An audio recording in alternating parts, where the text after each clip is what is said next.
oluşmuşuz. Və diqqətimi bu dövlətin əsası konstitusiyadır. Həqiqətən də belədir. Mən bir qədər cəmiyyətin işin yaddaşı, böyük müəllimimiz və tərbiyəsimiz olan tarixə ötəri doğrultusunda nəzər salmaq istəyirəm.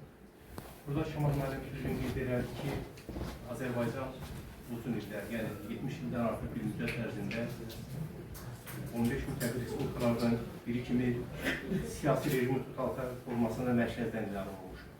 Bu real faktdır, yəni bu inkar olunmaz faktdır. Yəni bu dövrdə hətta belə deyək ki, az qala dilimizi də unutmuşduq, dilimizi də unutmuşduq. Azərbaycanın dövlət himni belə səsləndirir. Yolumuz Lenin yoludur, partiyadır rəhbərimiz, kommunizmin günəşi və nurlanacaq səhərimiz. Biz gedirik gələcəyə qaliblər cərgəsində yaşa-yaşa Azərbaycan böyük Sovet ölkəsində. Yəni bu günləri artıq bizim yolumuz Lenin yoludur. Bu günlər bizim yolumuz müstəqil Azərbaycan dövlətinin yoludur. Bu günlər bizim sabahımız kommunizm günəşi ilə asılır. Bu gün bizim sabahımız müstəqil Azərbaycan dövlətinin dövlət himni ilə səsləndirilir, asılır. Bu gün bizim rəhbərimiz Kommunist Partiyası deyil. Bu gün Azərbaycanın dövlət başçısı Azərbaycan Respublikası Konstitusiyasının 8-ci maddəsinə görə Azərbaycan Respublikasının prezidentidir. Şübhəsiz ki, xalqımız bu cür vəziyyətdə, yəni SSR İttifaqı tərkibində yaşaya bilməzdi. O vaxtlar SSR ümumi vətən hesab olunurdu və hər birimiz həmin o dövlətin pasportunu öz üzərimizə gəzdiririk. Biz o dövrdə demirdik ki, Azərbaycan bizim vətənimizdir. Biz o dövrdə deyirdik ki, SSR bizim ümumi vətənimizdir. 1970-ci ildə beynəlxalq hüququn prinsipləri tarixi bəyannamaya görə hər bir xalq öz müqəşşəratını sərbəst şəkildə təyin etmək, öz idarəetmə formasını müəyyən etmək hüququna malikdir. Yəni, belə bir hüquq da Azərbaycan xalqına nəsib oldu.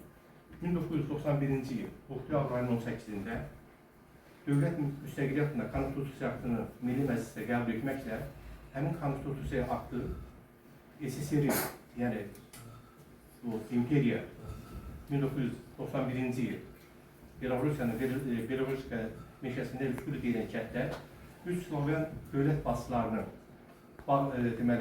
imzası ilə dağıldıqdan sonra həmin Konstitusiya aktının biz 1991-ci il dekabr 29-da referenduma çağırdıq. Və referendum yolu ilə biz azadlığımızı özümüzə qaytardıq, müstəqilliyimizi özümüzə qaytardıq. Əlbəttə, ikinci müstəqillik Azərbaycan Respublikasının Konstitusiyasının qəbul edilməsi idi. Burada Kamal müəllim qeyd elədi, axırıncı Sovet Konstitusiyası, yəni 1977-ci ildə qəbul edilib və bu Konstitusiya əsasında 1978-ci ildə Azərbaycan Konstitusiyası qəbul etmişdir. İttifaq dövlətinin bütün o prinsipləri həmin Azərbaycanın axırıncı Sovet 78-ci il Konstitusiyasında təsvir edilmişdir. Həmin Konstitusiya əlbəttə müstəqil Azərbaycan dövlətinin əsas qanunu kimi fəaliyyət göstərə bilməzdir. Ona görə də Ulu Öndər Heydər Əliyevin rəhbərliyi altında qıldı və həmin Konstitusiya Komissiyası Konstitusiya layihəsini hazırladıqdan sonra 1900-də həmin Konstitusiya referenduma çıxarıldı. Və beləliklə biz ilk müstəqil Konstitusiyamızı qəbul etdik. Konstitusiya 5 bölmə 12 fəsil 158 maddədən ibarətdir. Konstitusiyanın şərhi hissəsi məhz vətəndaşların hüquq və azadlıqlarını özündə təsvir edir. Konstitusiyasını qəbul etməklə biz dövlət quruluşu formalımızı müəyyənləşdirdik. Biz idarəetmə formalımızı müəyyənləşdirdik. Konstitusiyanın 7-ci maddəsində Azərbaycan dövlətinin konstitusiya statusu konkret olaraq təsvir edilir. Həmin maddədə deyilir ki, Azərbaycan dövləti hüquqi, demokratik, dünyəvi unitar resurslardır. Biz hüquqi dövlətin mahiyyətini dərindən dərk etməsək, demokratik dövlətin mahiyyətini dərindən dərk etməsək, əlbəttə biz hüquqi dövlət, demokratik dövlət qura bilmərik. Hüquqi dövlətin ən başlıca prinsiplərindən biri qanunun naliqliyi, hüququn naliqliyidir.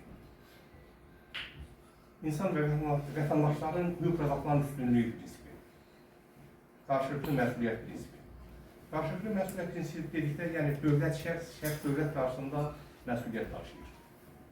Vətəndaşın dövlət qarşısında məsuliyyət prinsipi dedikdə, yəni bu günləri Azərbaycan dövlətinin adından çıxarılan hər bir qanunlara Azərbaycan vətəndaşı şübhəsiz ki, əməl etməlidir.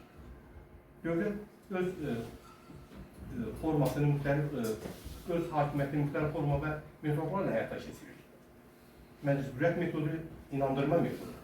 Bu günləri biz vətəndaşlarının iradəsinə, şuuruna təsir etməklə onları inandırmalıyıq ki, biz müstəqil konstitusiyaya qəbul etmişik.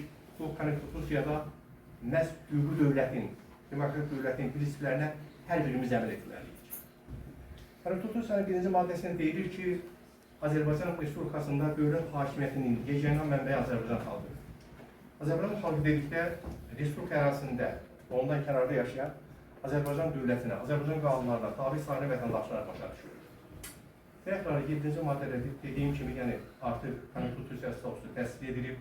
Azərbaycan dövlət quruluşuna görə, notar dövlətdir, idarəetmə quruluşuna görə, konstitusiyaya görə, prezident respublikadır. Siyasi rejim formasına görə Azərbaycan dövləti hüquqi, dünyəvi respublikadır. Konstitusiyamızın mətnində şübhəsiz ki, iqtisadi inkişafla əlaqədar olaraq 3 dəfə dəyişiklik həyata keçirilir.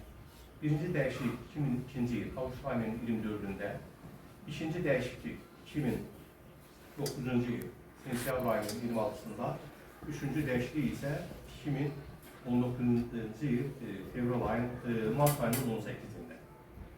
Konstitusiyanın 5-ci maddəsində deyilir ki, elə müddəalar var ki, yəni Konstitusiyanın 1-ci maddəsində, 2-ci maddəsində, 6-cı maddəsində, 8-ci maddəsində, 21-ci maddəsində və 3-cü fəslində o müddəaları məhdudlaşdıran məsələlərin referendumdan çıxarılması yolu verilməlidir.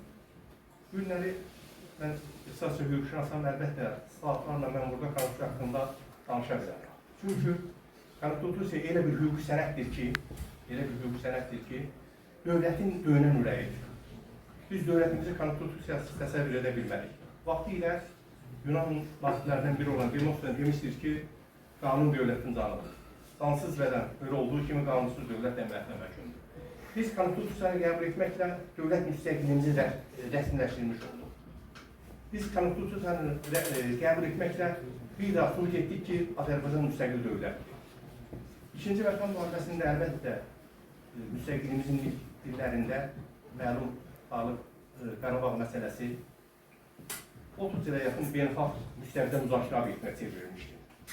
Biz artıq sülhün alternativini müharibədə görürdük. Ali Baş Komandan cənab Prezident İlham Əliyev şübhəsiz ki, çalışırdık ki, məsələ sülh yolu ilə həll olunsun. Lakin biz sülhün alternativini 2000-ci ildə sentyabr ayının 27-sində müharibədə gördük. Beləliklə, işğal altında olan torpaqlarımızı azad etdik. Müstəqiliyimizin simvolu olan üç rəngli bayrağımızın həmin işğaldan azad olunan regionlarda dalğalanması əlbəttə bu günləri müstəqilliyimizin şanlı tarixidir. Mən bir daha hər birinizi həm konstitusiya günü münasibəti ilə, həm suverenlik günü münasibəti ilə təbrik edirəm. Xalqımıza, dövlətimizə şəxsən uğurlar arzu edirəm. Arzu edirəm ki, yəni bundan sonra da Azərbaycan dövləti güclülərə yarına yox, güclülərin hesablaşdığı bir dövlət olsun. Yaşasın müstəqil Azərbaycan dövləti.